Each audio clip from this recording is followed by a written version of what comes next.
José Lezama Lima, poeta, ensayista y novelista cubano considerado, junto a Alejo Carpentier y Guillermo Cabrera Infante, una de las más grandes figuras que ha dado la literatura insular.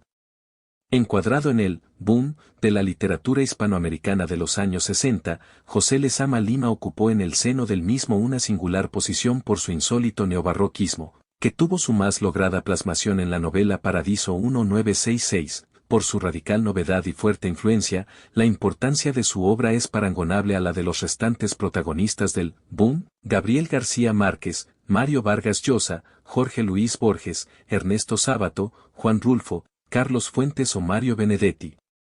entre otros. Nació en el campamento de Columbia, cerca de La Habana, donde su padre era coronel. Ya en la capital participó en los alzamientos estudiantiles contra la dictadura de Gerardo Machado e ingresó en la universidad para cursar la carrera de Derecho.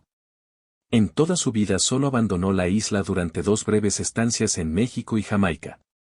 Entre sus actividades divulgativas, fundó la revista Verbum y estuvo al frente de la tribuna literaria cubana más importante de entonces, Orígenes, de la que fue fundador, con José Rodríguez Feo, en 1944.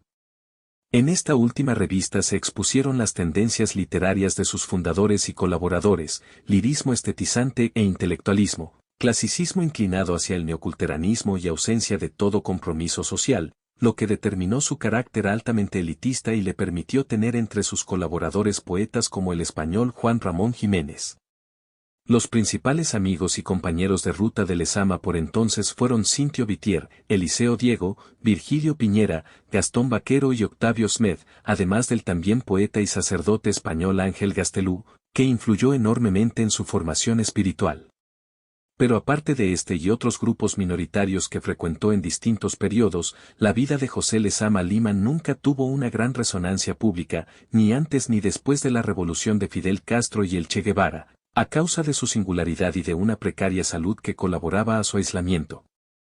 Precisamente el agravamiento de su asma crónica y problemas causados por la obesidad que padecía parecen haber sido la causa de su muerte, tras una larga estancia hospitalaria, el 9 de agosto de 1976. Gran conocedor de Luis de Góngora y de las corrientes culteranas y herméticas, devoto del idealismo de Platón y ferviente lector de los poetas clásicos, Lezama vivió plenamente entregado a los libros, a la lectura y a la escritura. Por lo que respecta a su poesía, no se alteró especialmente en la forma ni el fondo con la llegada de la revolución y se mantuvo como una suerte de monumento solitario difícilmente catalogable. Para muchos especialistas, el conjunto de la obra lezamiana representó dentro de la literatura hispanoamericana una ruptura radical con el realismo y la psicología, y aportó una alquimia expresiva que no provenía de nadie. Julio Cortázar fue sin duda el primero en advertir la singularidad de su propuesta. Su libro de poemas inicial fue Muerte de Narciso 1937, al que siguieron Enemigo Rumor 1941, Aventuras Sigilosas 1945, La Fijeza 1949 y Dador 1960, entregas que son otros tantos hitos de la poesía continental en la línea hermética y barroca de la expresión lírica. Sin embargo, la obra que consagró a Lezama Lima dentro de las letras hispanoamericanas fue la novela Paradiso 1966, en la que se ha querido ver una doble alusión a la inocencia bíblica anterior al pecado original y a la culminación del ciclo dantesco. Al mismo tiempo, en Paradiso se refleja la tradición y la esencia de lo cubano en una vertiginosa proliferación de imágenes que protagonizan la obra, un mundo de sensaciones, de recuerdos y de lecturas familiares que conforman y determinan la cosmovisión del novelista. Esta obra, que merece un capítulo aparte en la bibliografía del autor, se ha considerado una novela de aprendizaje por la descripción a todos los niveles del proceso de desarrollo del protagonista, José Semí, desde su infancia hasta la madurez.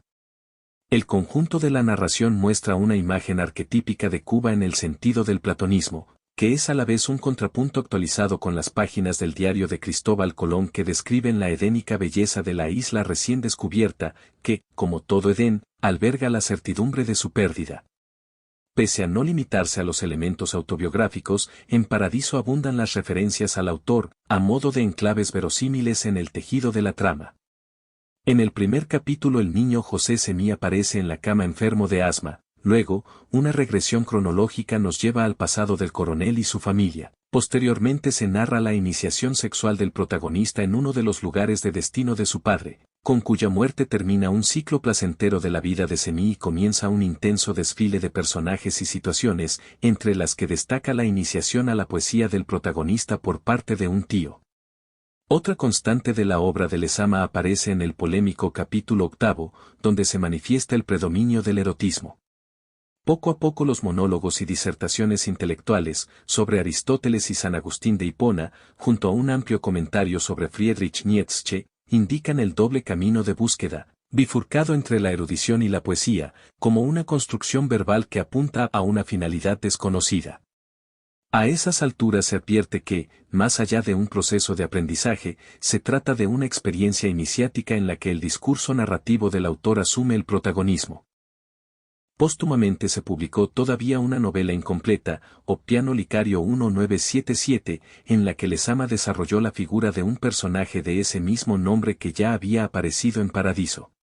La crítica ha señalado que, de modo inverso al del ciclo dantesco, a pesar de que el autor se inició en la poesía y derivó luego hacia la novela, es conveniente adentrarse en Lezama empezando por Paradiso, pasando después al purgatorio de sus ensayos, reunidos mayoritariamente bajo el título La expresión americana y la cantidad hechizada, para acabar finalmente en su infierno poético.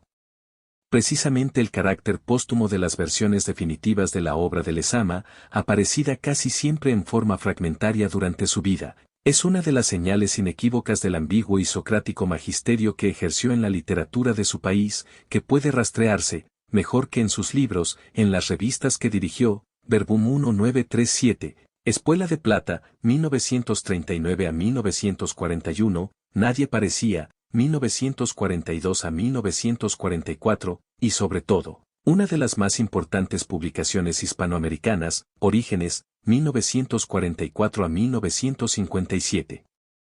A través de ellas el poeta devino una figura imprescindible para la juventud intelectual cubana, a la que sedujo también con su famoso don conversacional y a la que animó en la creación literaria.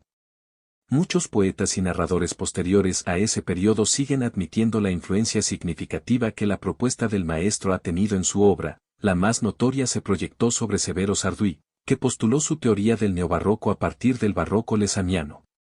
Hasta aquí llega el video de hoy, no olvides suscribirte y darle al botón de me gusta para no perderte nuevos videos. También déjame en los comentarios qué te pareció el video y cuál otro personaje literario quisieras para próximos videos. Yo soy el Búho Literario, bendiciones y hasta luego.